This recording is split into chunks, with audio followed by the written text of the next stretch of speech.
जय श्री राम। 5 दिवसीय दीपोत्सव त्योहार मनाते हुए दीपावली के अगले दिन कार्तिक शुक्ल पक्ष की प्रतिपदा को गोवर्धन पूजा का उत्सव मनाते हैं, जिसे अन्नकूट के नाम से भी जाना जाता है, क्योंकि इस पर्व में अन्नकूट का विशेष महत्व है। गोवर्धन पूजा ब्रज में स्थित गोवर्धन पर्वत और श्री कृष्ण की लीलाओं से जुड़ी हुई है। विष्णु पुराण में गोवर्धन पूजा के महत्व का वर्णन मिलता है। बताया गया है कि देवराज इंद्र को अपनी शक्तियों पर बहुत ही अभिमान घमंड हो गया था और भगवान श्री कृष्ण ने इंद्र के अहंकार को चूर करने के लिए लीला रची थी। इस कथा के अनुसार हजारों वर्ष पहले एक समय गोकुल में लोग तरह तरह के पकवान बना रहे थे और गीत गा रहे थे। ये सब देखकर कृष्ण ने अपनी यशोदा मैया से पूछा कि आप सभी किस उत्सव की तैयारी कर रहे हैं। यशोदा मैया ने उत्तर दिया कि हम देवराज इंद्र की पूजा की तैयारी कर रहे हैं। कृष्ण ने फिर पूछा कि हम इंद्र की पूजा क्यों करते हैं। तब यशोदा मैया ने जवाब दिया कि इंद्र देवता की कृपा से बहुत अच्छी बारिश होती है। बारिश अच्छी होने से अन्न की अच्छी पैदावार होती है, जिससे हमारी गायों को, पशुओं को चारा भी बहुत अच्छा से मिलता है। मैया यशोदा की बात सुनकर कृष्ण बोले कि अगर ऐसा है तो हमें गोवर्धन पर्वत की पूजा करनी चाहिए, क्योंकि हमारे गाय पशु सब वहीं चरते हैं और वहाँ लगे पेड़ पौधों की वजह से बारिश होती है।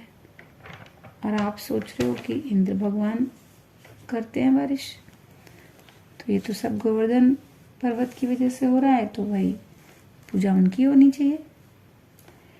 कृष्ण की बात मानकर सभी गोकुलवासियों ने गोवर्धन पर्वत की पूजा शुरू कर दी और इंद्र भगवान की पूजा बंद कर दी। यह देखकर देवराज इंद्र क्रोधित हो गए, बहुत गुस्सा हो गए और अपने इस अपमान का बदला लेने के लिए उन्होंने मूसलाधार बारिश शुरू कर दी, यानी बहुत अधिक बारिश। इतनी अधिक वर्षा देखकर सभी गोकुलवासी घबरा गए। सभी गांववासी बहुत अधिक डर गए।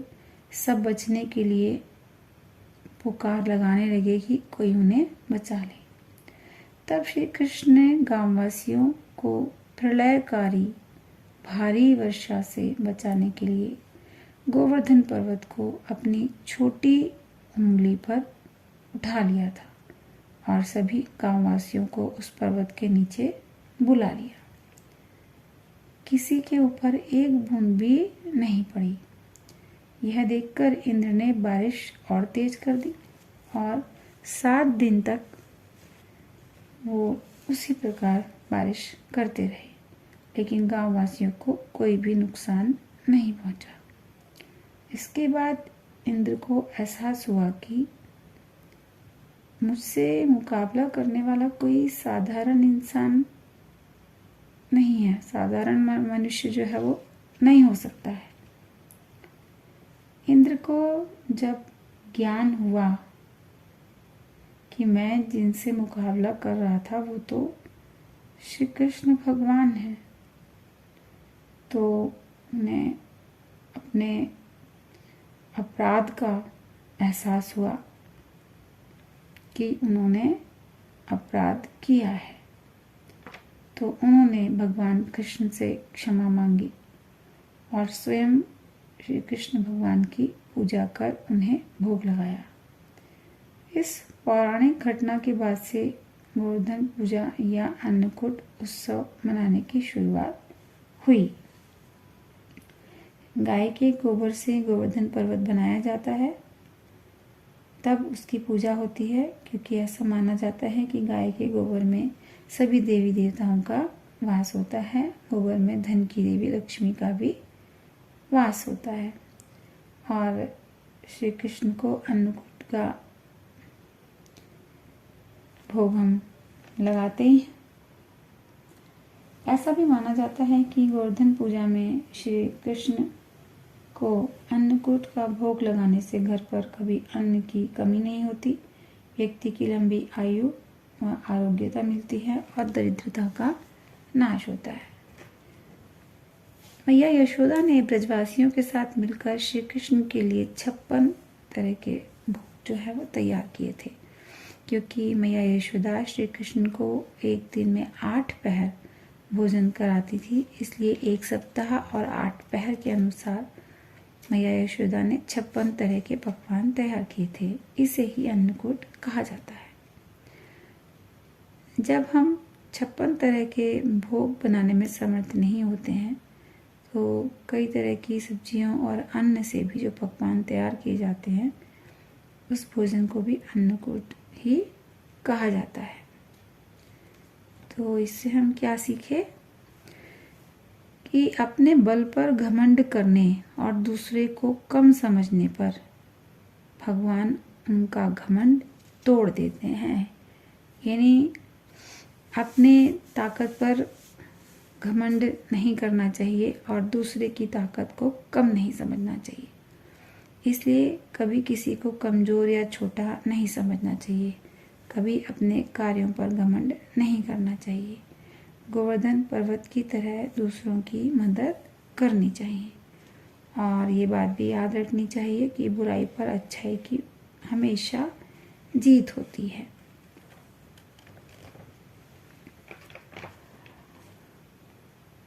गोवर्धन पूजा के अगले दिन द्वितीया तिथि को भाई दूज का त्योहार मनाया जाता है।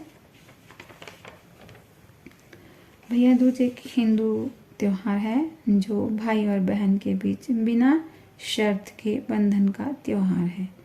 ये त्योहार भाई बहनों के बीच शाश्वत शीतल प्रेम को परिभाषित करता है, जो उनके बीच के बंधन को, पवित्र बंधन को और मजबूत बनाता है तथा उसका सम्मान बढ़ाता है।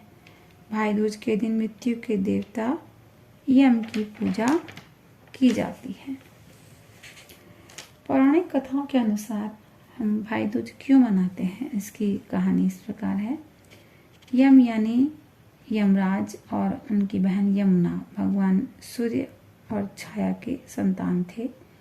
दोनों भाई बहन में बहुत प्यार था, लेकिन यमराज अपने काम में इतने व्यस्त रहते थे कि उनको यमुना के पास जाने का समय ही नहीं मिलता था। जब बहुत दिन हो गए बिना मिले तो यमुना नाराज हो गई। तो एक दिन यमराज अचानक ही अपनी बहन यमुना के से मिलने जो है पहुंच गए।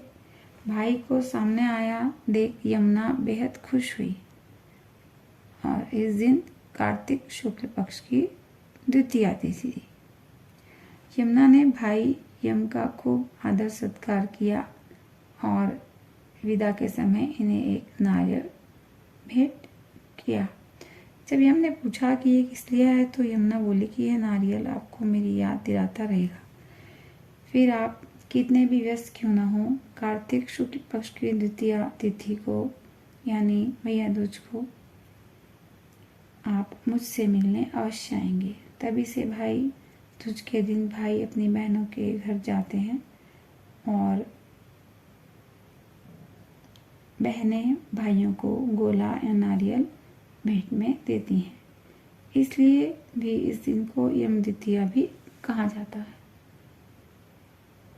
ऐसा भी कहते हैं कि नरक चतुर्दशी को नरकासुर का वध करने के बाद भगवान कृष्ण अपनी बहन सुभद्रा से मिलने गए, जिन्होंने माथे पर तिलक लगाकर उनका स्वागत किया। या तभी से यह दिन भाई दूज के रूप में मनाया जाने लगा।